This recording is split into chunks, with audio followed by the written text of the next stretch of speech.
by 21, I made a meal twice. Your dreams, my Listen to these pussies. You too. to the sheep, gotta pray on and pray for my enemies, cause they wanna be my energy. Lyrically know when they head of me. The legacy that you can't never be. Put that on everything, this is my destiny. It was all meant to be. Fuck is you telling me you ain't about nothing. But my niggas, we flexing and starting. But we had to work hard and we're hustling. Put your car, we know that you bluffing. I got 2 cars, nigga, 2 cribs. All right, welcome back to the Coaching Collective podcast. Today you're joined by myself and Lucas Lothian. What's up? Welcome to the podcast, Lucas. Thanks, mate. How have you been? Great. That's good. Yeah. Me and Lucas have never done a podcast together, just us two, so it's interesting. We're actually doing a shoot day today, so Michael sort of aggressively told us to do a podcast. Told us it'd work.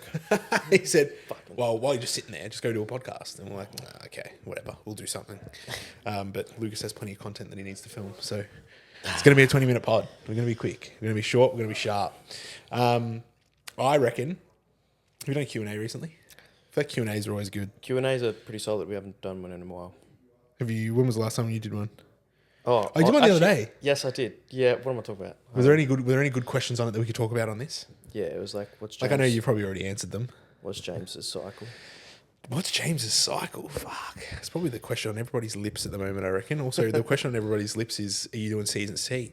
It's a really good question. And, no, I'm not doing season C. I'm going to Europe in 2 weeks' time, so I think this is going to come out on Monday. So I'm definitely not doing season C. I sort of alluded to the fact, but the whole thing with season C was whether or not I was going to Europe or not. So no, I'm not doing season C. Like 3 weeks. Probably still could do it. Oh, you just run it back. just come back and see what happens. Nah, I've already finished dieting now. So, and then what's my current cycle? Just while Lucas pulls all that up. 500 test, 500 mast. 5 IUs of growth hormone. And 6 grams. 6 grams of everything else. Nah. And then 1 milligram MOTC. And 2.5 milligrams GHKCU. And that's it. Pretty boring. I feel like that's boring. I feel like people are expecting so much more. And 500 is the most I've ever done. Actually, this will lead us to the first question, actually. Yeah. What is your stance on less is more when it comes to gear? I think it's like the whole diminishing return side of things. You know what's so funny? It's always like the biggest guy on the internet saying that. What, diminishing returns? No, that and less is more. Which makes well, it sort of is, but like I feel like no. It's like less is more until you get to a certain point. Sure. Then more is more. Yeah. Always more is more. Absolutely. Like people try to really push, it's like, oh, you don't need to be doing that much. And it's like, oh, if you really want to get to here, it's like you probably should. Do, yeah. And I feel like if you look at like all top level open bodybuilders, like you'll Yeah. They've all of them. And if they're saying they haven't, they're lying or they're a genetic anomaly, but they've all ran copious amounts of steroids. You're not getting like that like on half a gram of test. Yeah. And the thing is, everyone's always like I think Nick Walker's a really good example and it's like also, it's like he will never say what he's doing. But like, it's one of those things where you know how often it's like, oh, I'm not actually I'm using the least amount of gear that I've ever used. And it's like, you're using the least amount of gear you've ever used because you've built all this fucking tissue. Yeah, it's not going anywhere. And now it's not going anywhere. So it's like you can use a little amount of gear. Yeah. And even like training, everyone's like, oh, Nick Walker does really low volume training. You know, he's doing like one set of leg press and whatever. Yeah. And it's like, yeah, because Nick Walker has stupid amounts of muscle already that he doesn't need to be doing fucking 2, 3, 4 sets of leg press and squats. That's a good segue as well. I think when it comes to, you know, like you hear a lot about like the Dorian Yates methods of, you know, 2 top sets and then that's it kind of thing. And like, that is great on like paper. And I do agree if you're like maybe somewhat experienced in training, but if you're like new to the gym, that's just not going to work. Yeah. Like it's, you don't have that, training, education, intensity. Yeah, 100%. Yeah. And I feel like it's still, even if you do have a lot of experience in the gym, like say it is like you've been training for like 5 years. Yeah. I still feel like people, that's not really experience in the gym. I think you need to learn like proximity to failure. Yeah. Because there's so many people that are like, oh, I've been training for years, and they'll send me training videos and I'm like, are you sure? Fuck, you've been training for years and you still train like that. Like, you can push so much more. And it's like, everyone's always like train till failure. And it's like, no, you're not training till like balls to the wall. You're not getting a rep up. Like it's like proximity to failure. Training as close to failure as possible, not within your mind. It's like literally within like what you can do. Yeah. Yeah. Which I think is a big one. We actually got a few questions here. All right, let's do it. Let's do them. Let's go. So someone asked, should I stay natty or go enhanced post-show? So I'm not going to obviously say who this is, but someone from the recent IFBB season. Yeah, you can tell me after. I'd be actually shown. So then I can directly speak to this person, so I know who it is without saying their name. Maybe it's a female. Who knows? It's Jude. It's Jude Coaching Collective. He's still natty, just a freak. Don't know how. Yeah, right. I'll speak to this person pretty well. This is a really good question. It's good enough. Well, I'll get you to go first. You go first. Yeah, And then I'll give my opinion, because I feel like opinions can vary. So I actually put this one on my story already. Yeah. I essentially said, depending on the context, like if you're like the person that, asked, if you're talking about right away, like post-show, probably not. Like, no way. Like, especially if you've just come from, being stage lean, conditioned, there's a higher chance, especially as a natural, your hormones already kind of crashed, unless they were properly looked after during the prep. But even then, which is like, very, very hard for a hard natural. that, no, like, supplement's going to save you there. No. Right away, no.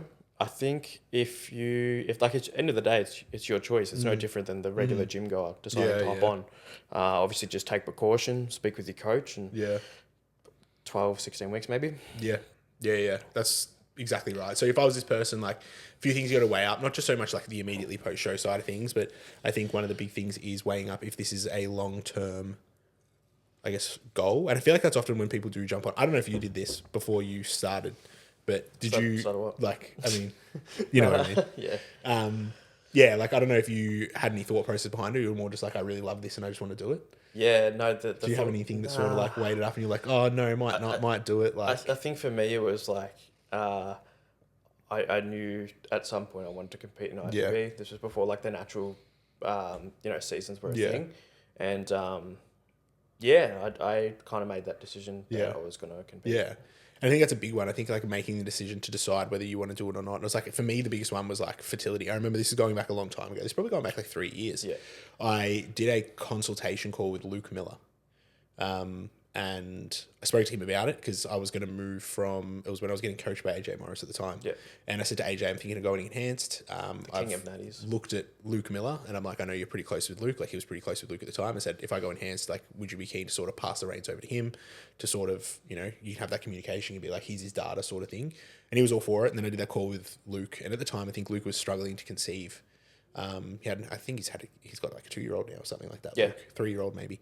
And I remember doing the call with him and he's like, yeah, there's a few things you have to weigh up. He said the biggest one is like fertility, and things like that. And then like, I remember that was the biggest one that stuck with me. And I was like, fertility, like, do I want to have kids? And I'm like, I do want to have kids. My partner wants to have kids. And I was like, I don't know if it's one of those things where I sort of have to decide now if I want to have kids. And like, obviously it's like 3-4 years ago. Like, I didn't want to have kids 3-4 years ago. And like, obviously I've got a kid now, but that was a big one where I was like, ooh, I got to sort of and ah it. So I think that's a big one you really do have to consider, especially if you are quite young. I know this individual isn't super, super young that's asked the question, but at the same time, it is something I think you do have to consider. And then obviously the repercussions of PEDs is shortening, like if you can come to terms with inevitably shortening your lifespan. Like, I think personally, it's like I've even spoken to Alana about this with me and I was like, look, you can be very lucky and you can do everything really well. And if you're not running stupid cycles for long periods of time, I think you can be pretty lucky that it doesn't shorten your lifespan. There's like lots of top level bodybuilders that have lived into fucking 70s, 80s, 90s, whatever. Like Arnold's he's loaded as well. So he's probably doing everything to fucking mitigate that. But I think that's a big one. Yeah. And I think making sure it's like understanding that there is a potential that you are taking years off your life is a big one. But post show, definitely agree with like, give yourself 12 to 16 weeks. I think you need to make sure you're bouncing back. What I would recommend doing a lot of the time, get blood work done probably at least 3 to 4 weeks post show.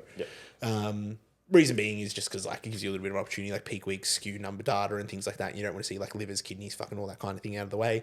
You'll see where your hormonal paneling sits. And then I'd give it another 12-ish weeks, get them tested again, see where that natural level is, see if production has come back to a pretty good standard. And then that's when I'd probably just consider doing it. So you do have to give yourself a little bit of time before, I guess, deciding. No, pretty much on the money there, I think. Yeah. I think it's a big one. But for me, it was just the fertility side of things more than anything. And then Alana fell pregnant and I was like, it's time to... Let's do it. I got one's good enough. Let's blast. One was good enough for me. One was somewhat good enough for her. She'd probably rather 2, but I was like, well, I'm not getting any younger. So. I think as well, and then it's also just managing the decision because it is a life, like, long decision. You know, some people claim that like you can come off in PCT, like you can, but there's still risk. That comes with that, and I think I'm very much in the camp if you hop on for like, you know, let's say bodybuilding reasons and it's a full cycle, and then you decide to cut back down to like TRT and then hop off.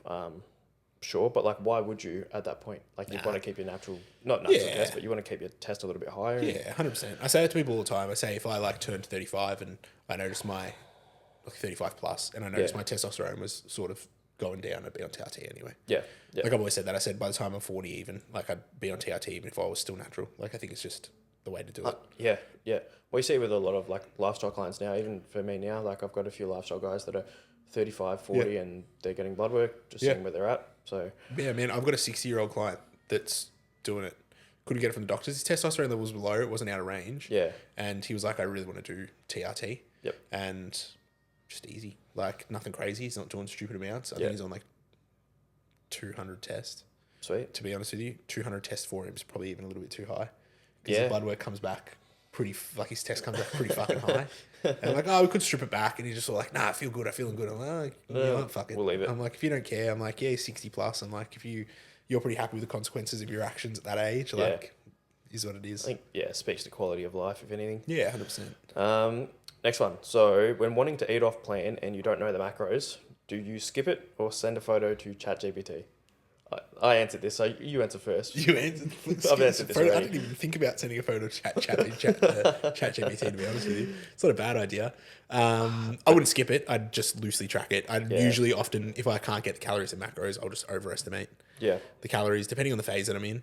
If I was eating off plan and I was in like a cut, which is very rarely that I ever do that, to be honest with you. Because if I'm eating off plan through a cut, I'm probably not trying to fit it within my macros.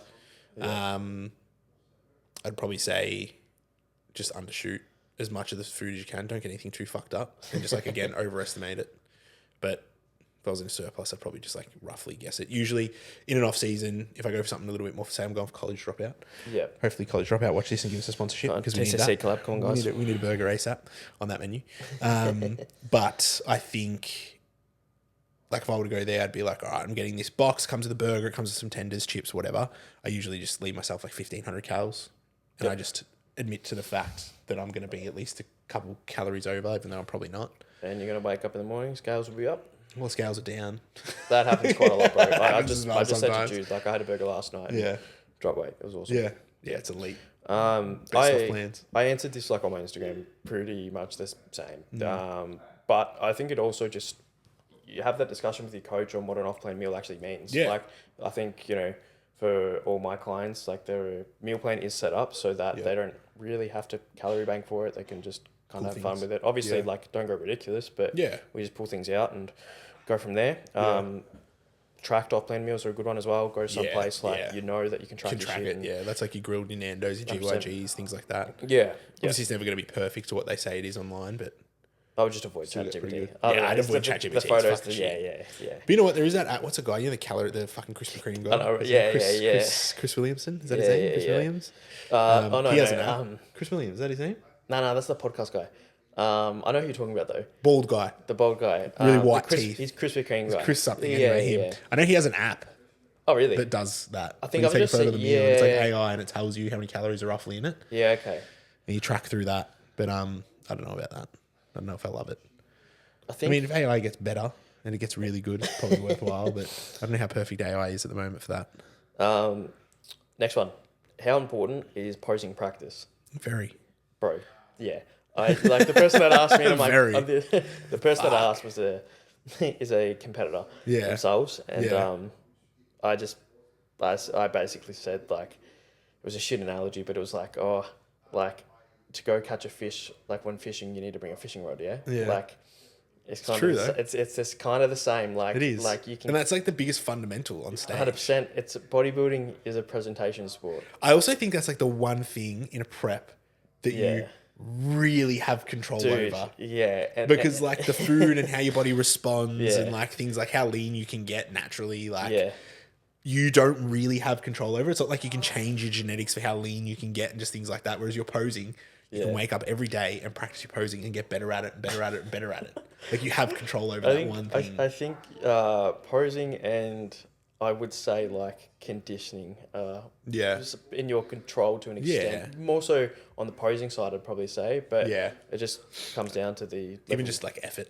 100%. Yeah. Effort levels, because like muscle development is over time. Yeah. So conditioning for a lot of people is how hard you can push, but genetics do play a role in conditioning as well. Yeah. Like I know between like a good like way to explain this is like between me and Michael. Yeah. And obviously same genetic pool. Like nothing's really shown unless we've got different parents that we just don't know about, but I doubt it. We look too fucking identical.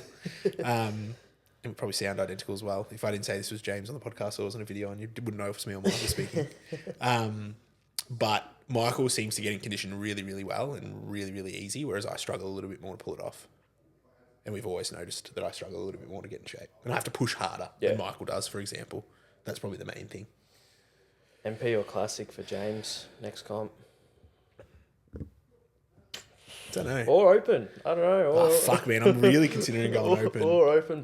That's me definitely looking at taking years off my life, I reckon, if I go open. Yeah. I want to do Classic, but I just need my legs to get a lot bigger, which I think will take time. And I had this discussion with Michael the other day, and I was like, right now I'm sort of in limbo. I think I was talking to Jude about this as well.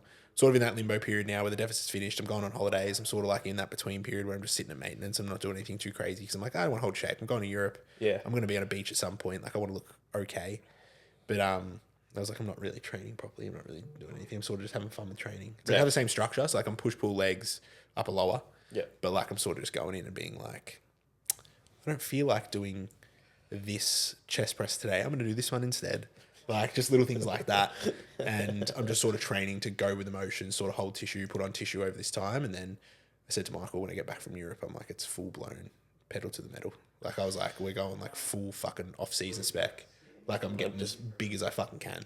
Like, and I said to Michael, if that means 110, 115 kilos, I'm like, so fucking be it. Let's just do it. Yeah. I'm just like, I just want to get as big as fucking possible. If that means Classic, if that means open, if that means men's physique, whatever, it doesn't matter. It's just I want to get as big as humanly possible. Fuck. So what you're saying is more is more. Yes.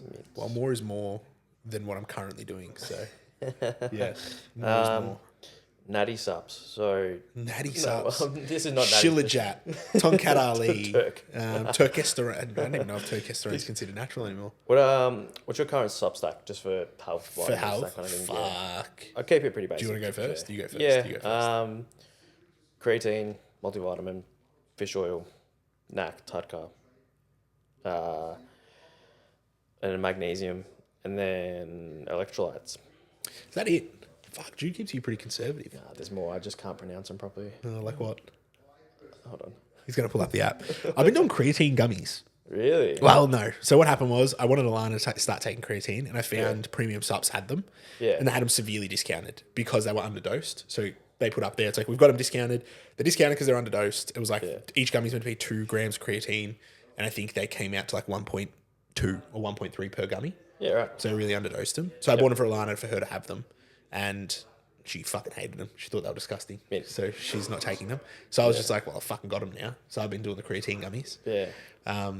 Fuck, they're good. Like, they're good. They're not good. Like, they don't taste good. But you know what? If dieting wise, like, I'm not dieting anymore. And like, I was started taking them when I stopped. But I was like, dieting. I was like, fuck, this would be like a treat. I think they're like 0.5 carb each. Yeah. And I do 4. And I'm like, fuck, these are pretty good. Dude, like, I've got my list here. I'll read them out. But so creatine, vitamin D3, K2, multi, lipid max and cystol max from Strom, Coducus, krill oil, omega 3s, NAC, magnesium glycinate, L-theanine, melatonin, glycine. Yeah. And that is all. But I take all of these. It's split into AM, PM. But creatine, I miss consistently. Like I'm pretty bad. I'm pretty like it's the one. I've only been good because of the gummies recently. It's the. To one be honest, thing, I'm really bad with creatine as well. I do it every training day because I do it in my intra. Yeah. On rest days, I just always forget to do it. Bro, they need they've got creatine. Do you know what HCl creatine is? Yeah. So they've got those in capsules, but I want creatine monohydrate in capsules. Yeah. Just so I can plug them into my little vitamin case. I don't know why they don't do them. Don't know. It's been interesting. It'd be pretty elite. Yeah. What do I do? Sups. All right. Let's see if I can remember off the top of my head. Creatine, glutamine. I mentioned L-carnitine. I don't do L-carnitine though. So creatine, glutamine, vitamin D3, a multi, omegas, black seed oil, curcumin, CoQ10, melatonin. Did I say magnesium? Yep.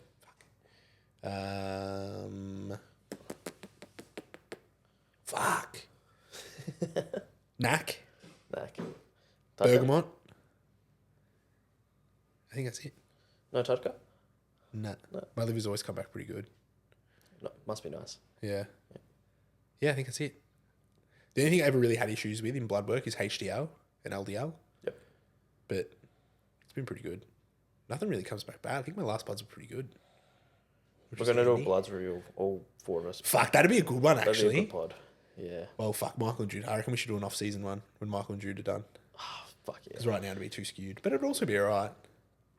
We all judge each other's bloods. I'll try and read them. I reckon we got room for one more. Is there one more there? Yes. For the 20-minute mark? Yep, we have got one more. This is... It's a bit of a joke one. Yeah, that's fine. It's all perfect. Right. So... Ended off on a good note. Is the entry requirement to be a TCC coach to buzz your head? Yes. Or lose your hair? Yes, lose your hair. Not buzz your head, lose your hair. 100%. Word. You've also got to have a beard, and I'm the only one that skips that up. You've also got to have a range of beanies, zip-up hoodies, shorts. I actually left joggers. my beanie at home. I had it on my head before I left. I was like, I'm going to get hot. I'm taking it off. But you have to be able to grow a beard, and unfortunately, I've just managed to miss that one because of Michael's brother, so there's no choice but to keep me in the company. But I just can't grow facial hair full stop. Dude, it's coming along. Yeah, yours is not bad. I just can't do it. I can't do it. I can't grow anything. This is the best I've got. I think this is like 3 weeks. I think if we all had our TCC hoodies on, a beanie, and one like someone looked at us from the side, they wouldn't be able to tell who's who. No way. Yeah, maybe height though. Yeah, maybe. But I reckon that is a requirement for sure. Mint. You'll shave your head. Shave your head. If you have a shaved head, you're in. Lock it in. Don't say that. We'll get fucking applications. All right, sweet. Sweet. Thanks for the pod. Quick one. Catch you on the next one. We're excited to introduce to you something we've been working on behind the scenes, and that is the Coaching Collective by My Sprinkle. This is a self-managed coaching platform for people that want structure, education, and accountability without committing to one-on-one coaching. You'll get access to thousands of educational videos, from things about nutrition, training and supplementation, all the way up to health management and PEDs, in the exact same way we deliver it to all of our clients. Dozens of structured training programs designed by our team, tailored to your goals, which you can work through, input and assess your progress on week. And on top of that, an inbuilt nutrition tracker, sample meal plans, and an ever-growing library of educational ebooks to make sure that you are learning as much as you can every step of the way. This is a complete system, all in one place, at your own pace. And the best part is, it's only $10 a week. So this is the perfect option if you're not quite ready for coaching, but you want some direction and consistency. This is not only a complete platform, but an entry point to how we coach. So if you're interested, check out the description on all our platforms, as well as the bios on our Instagram profiles.